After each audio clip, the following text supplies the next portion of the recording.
আসসালামু আলাইকুম, hello everyone, কেমন আছেন সবাই? আমি আলহামদুলিল্লাহ ভালো আছি। তো এখন সকালটা শুরু করেছিলাম রুটি বানানো দিয়ে, কারণ রুটি ছিল না, তাই রুটি বানানো হয়েছে। আর রুটি নর্মালি আমি ফ্রিজে বানিয়ে রেখে দিই, আব্বারও ভেজে দেওয়া যায় বা আমরাও খাই। তো এখানে কলিজাটা আমি ভাপে বসায় দিয়েছিলাম। এটা হচ্ছে কুরবানির দের কলিজা। এটা মানে ফ্রিজের কোন কোনায় যে পড়েছিল দেখি নাই, পরে কালকা দেখে হঠাৎ মানে বয়েলে দিয়ে তারপরে আর কি রান্না করে ফেলবো সেই উদ্দেশ্যে নামানো। আর এখানে কলিজা ভুনাটা আমি বসাই দিয়েছি। আর আমার আব্বা মাংস বলতেই অনেক পছন্দ করে, বাট এখন তো খেতে পারে না তেমন, তাই ভাবলাম যে কলিজাটাই ভুনা করি। আর এখানে একটা হাঁসও আনা হয়েছে, হাঁসটা দিছি আমার বাসার জন্য, কারণ একা হাতে আমি কুলাতে পারবো না। হাঁসটা অনেক বয়সের ছিল। আর হাঁস মুরগি মানে মানে বাঁচতে যেটাকে বলে আমার বিরক্ত লাগে, অনেক বিরক্ত লাগে হাঁস মুরগি বাঁচতে। তো যাই হোক, মেয়ে মানুষ যখন হয়েছি, সংসারের কাজ ইনশাল্লাহ নিজের হাতেই করতে হবে। আর করতে পছন্দ করি, এটা সেটা কোনো ব্যাপার না, কারণ কাজ জানি করলে সমস্যা কী। আমার আম্মার জন্য বলে যে আমার মেয়ে কাজের জন্য মোটামুটি কেউ ঠকাতে পারবে না, আসলেই পারবে না। আমি সব ধরনের কাজ জানি, একদম সব ধরনের, ইনশাল্লাহর দোয়ায়। আমি সোজা কথা সব ধরনের। রান্নাটা তত ভালো শিখি নাই এখনও, যেহেতু শিখার বয়স আছে, শিখার কোনো সময় নাই, সেজন্য রান্নাটা ওই বাঙালি যত আইটেম আছে সব পারি। বাঙালি রান্না যতগুলো আছে মোটামুটি ইনশাল্লাহ সব পারি। তো এখন একটু অন্য রকম খাবারের মানে এক এক ধরনের এক একজন এক এক রকম খাবার পছন্দ করে, সে আর কি হয়ে যাবে ইনশাল্লাহ। মানুষ চাইলে পারে না এমন কোনো কাজ নাই। আর এখানে যে আমি কলিজা বোনাটা একদম ওকে। আর সবাই মিলে বেশি লাগে না, সবচেয়ে বড় কথা হচ্ছে এটা।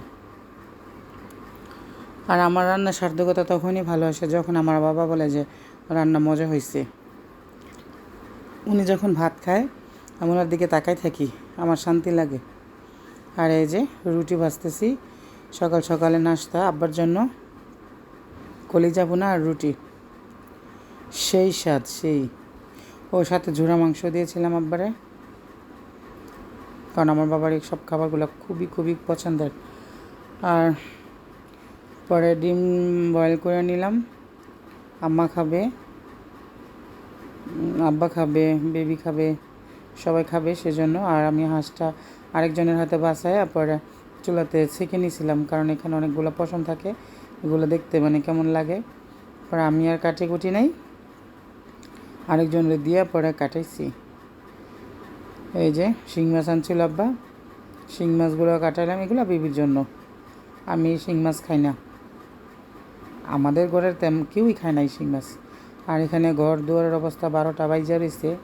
আসলে এইটা করতে গেলে ওইটা থাকে, ওইটা করতে গেলে ওইটা থাকে, একা আসলে এত কিছু সামলানো যায় না, এটা হচ্ছে সবচেয়ে বড় কথা।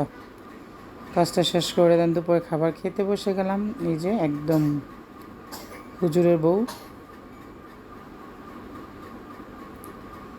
দুপুরের খাবার খাই তো একবেলা, কি বলবো, মাঝে সাঝে আর কি 2 বেলা 3 বেলা খাওয়া পড়ে, দুঃখের বিষয়।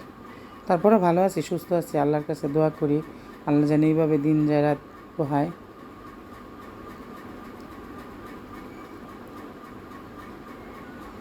চিংড়ি মাছ ভুনা ছিল, লতি ছিল, ঝুড়া মাংস ছিল, কলিজা ভুনা ছিল, টক ছিল। এই হচ্ছে কথার কথা। দেখেন তো এই লেখাপড়া দিয়ে কী করব, এই জিনিসগুলো আমার দুটি স্টুডেন্টে রাখতে আমার হাত পা ব্যথা হয়ে গেছে। এগুলো কোনো কথার কথা, এগুলো ছাগলামি ছাড়া আর কিছু।